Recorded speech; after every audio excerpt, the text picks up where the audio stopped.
Hi everybody! So, ako si Amor and in this video, I want to explain to you what is a seasonal visa for those who wants to work in Greece. I just want to help you so that you will become more vigilant and you will not be scammed by illegal recruiters. Marami nang nagtatanong sa akin kung ano ba yung totoong nangyayari sa Greece. Kung ano mang sinabi sa inyo ng recruitment agency or ng agent, which is mostly illegal recruiter, is hindi po yun totoo.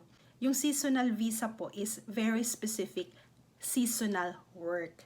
So, dito po sa Europe, merong 4 na season, but during summer season, lang po bukas yung mga hotels. Kasi yung hotels is nasa beach po yun. So, wala pong nagsiswimming kung malamig. So, in the 6 months, mostly from April or May up to September, bukas po yung mga hotel, tapos nagsasara po iyon every October. So, most of the hotels in Greece is nasa island po siya. So, yung mga bukas lang po are yung mga hotels na nasa city. So, lahat ng mga hotels na nasa coast side na purely for touristic is sarado, which is mostly is yung papasukan nyo na trabaho. Kasi yung mga hotels po na all year round na bukas is, ang ini-employ po nun are Greek citizens. So, ang kinukuha lang po as seasonal workers are those that are from third world countries, which is mostly Filipinos and Bangladesh. So, in the link below, I will give you my references so that you can check yourself whether I'm telling the truth, because most probably pagsasabihan ka ng recruitment agency mo or recruitment agent mo na mali nga. Babasahin ko.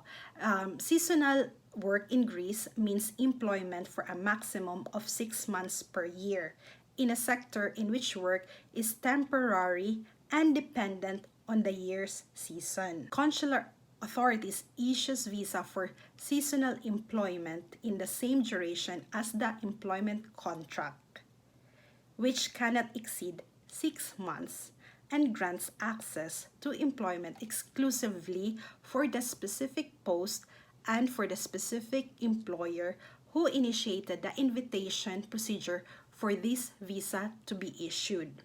So, it's very specific that they mention cannot exceed 6 months. So, hindi po kayo pwedeng magtrabaho more than 6 months. And grants access to employment exclusively lang sa anong position na in-applyan nyo at specific employer na nag-imbita sa inyo na magpunta ng Greece. So, again, 6 months lang po kayong pwedeng magtrabaho. As per sa contract, 6 months lang rin ang ibibigay na contract sa inyo ng employer. Then, ang trabaho nyo lang po is dapat kung anong nandun sa contract.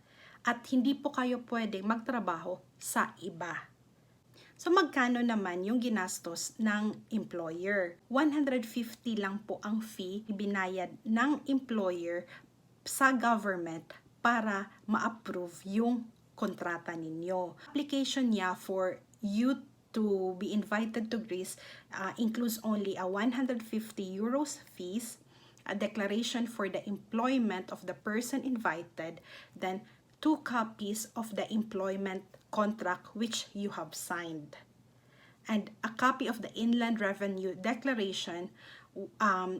Ito po yung papeles ng hotel regarding magkano yung revenue nila.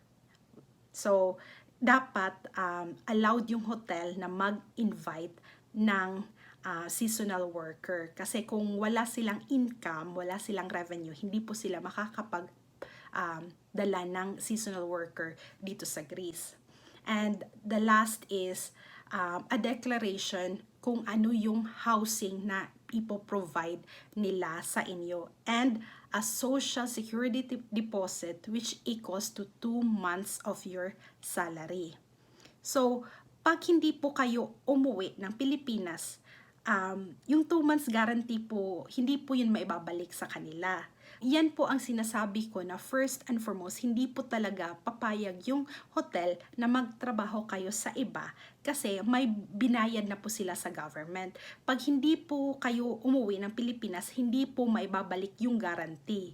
Kasi alam na po ng government na baka ganito yung mangyari, magti-TNT kayo, kaya meron ng bond na binigay yung employer sa government.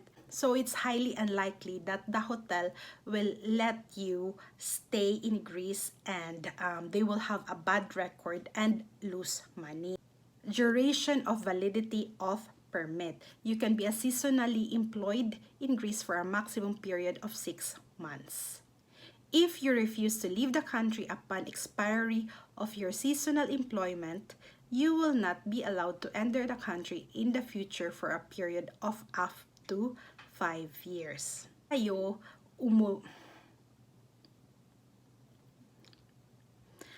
Ito po yung sample ng type D visa ng seasonal employment.